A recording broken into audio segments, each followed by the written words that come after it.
12시에 많은 참여 바랍니다.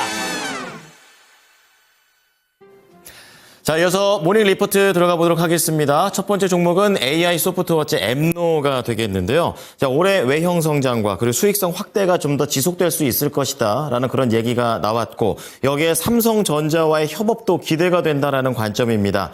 여기에 국내 소프트웨어 기업 중에서 이제 삼성을 연결고리로 해가지고 해외 시장 수주를 확대에 성공했다라는 부분도 기대 포인트다라고 얘기합니다. 자, 두 번째는 네이버가 되겠습니다. 작년 4분기 실적 전망은 예상치에 부합할 것이다라고 얘기를 하고 있고요.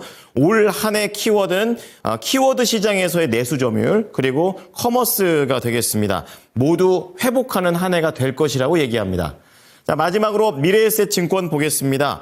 작년 4분기 실적 전망은 아쉽지만 점진적인 기대를 할 것이다. 개선이 기대된다라는 부분으로 제목을 잡았고요. 부문별로는 약간 엇갈린 성적표를 얻게 됩니다.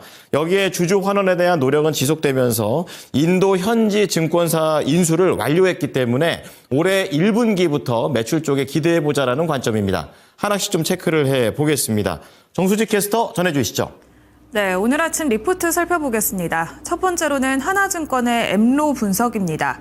달라진 실적에 대한 원인을 분석했는데요.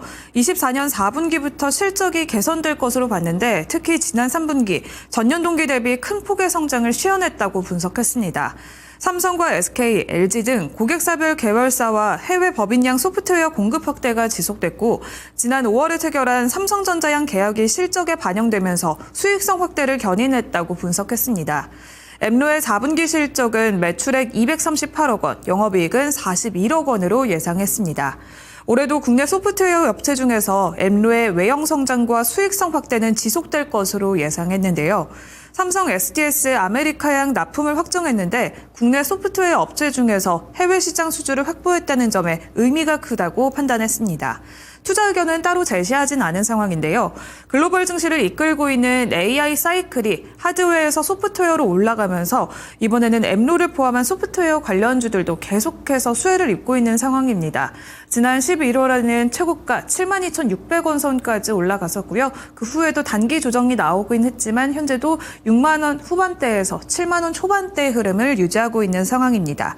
양호한 실적과 함께 미국발 AI 랠리 속에서 엠노의 흐름 올해도 기대해보셔도 좋을 것 같습니다. 두 번째 뉴스 만나보겠습니다. 하나증권의 네이버 분석인데요. 네이버는 4분기 매출액이 2조 8,022억 원, 영업이익은 5,395억 원으로 컨센서스에 부합할 것으로 분석했습니다. 우호적이지 않았던 광고 경기에도 불구하고 타겟팅 고도화로 3분기 성장폭을 이어갈 것으로 분석했습니다.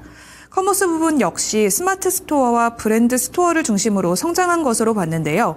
네이버의 2025년 매출액은 11조 5,497억 원, 영업이익은 2조 3,854억 원으로 전망했습니다. 네이버는 올해 SA와 DA 광고를 통합하고 AD 부스트를 도입하면서 사용자에게 맞춤형 광고를 제공할 예정으로 알려져 있습니다. 구글과 메타에서 효과를 확인했던 만큼 앞으로 도입과 고도화에 따라서 네이버도 점진적인 실적 성장을 기대했습니다. 커머스 부분 역시 3월 네이버 플러스 스토어의 별도 앱 출시로 인해서 반등이 가능할 것으로 전망했습니다. 투자 의견은 매수, 목표 주가 25만 원을 유지했습니다. 인터넷 섹터 내 탑픽으로도 꼽았는데요. 지난 연말 시장의 하방 압력에도 불구하고 꾸준히 우상향해왔던 네이버입니다. 계속해서 20만 원 선에서 등락을 거듭하고 있는 상황인데요. 외국인 투자자의 꾸준한 수급이 유입되고 있는 만큼 목표 주가 25만 원까지 기대해 보도록 하겠습니다. 다음 리포트 만나보겠습니다. 미래에셋 증권에 대한 한국투자증권의 의견입니다. 4분기 실적 프리뷰를 아쉽지만 점진적 개선을 기대한다고 코멘트했습니다. 4분기 순이익은 1,827억 원으로 컨센서스를 31% 하회할 것으로 분석했는데요. 계획대로 2024년 11월에 여의도 사옥 매각 이익이 2,254억 원 발생한 것으로 추산됐지만 해외 상업용 부동산과 관련된 공정가치 평가 손실이 1,000억 원대로 인식되면서 예상 대비 확대한 것으로 보인다고 분석했습니다.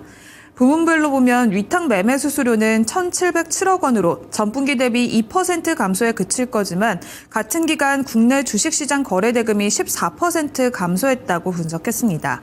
다만 해외 주식 시장 약정 대금이 31% 성장한 것에 대한 수혜를 입은 것으로 분석했는데요. 한편 트레이딩 순수익은 1,755억 원으로 전분기 대비 48% 감소할 것으로 봤습니다. 공정가치 평가와 함께 기저효과로 인해서 채권 운용과 파생 운용 실적 감소를 감안했다고 밝혔는데요. 매수 의견과 목표 주가 11,000원은 유지한 상황입니다. 최근에는 조금씩 내려오는 흐름을 보여주고 있는데요. 전일 종가 8,150원에 형성했습니다. 목표 주가 10,000원까지 다시 넘어가길 기대해 보도록 하겠습니다. 이상 모닝 리포트 전해드렸습니다.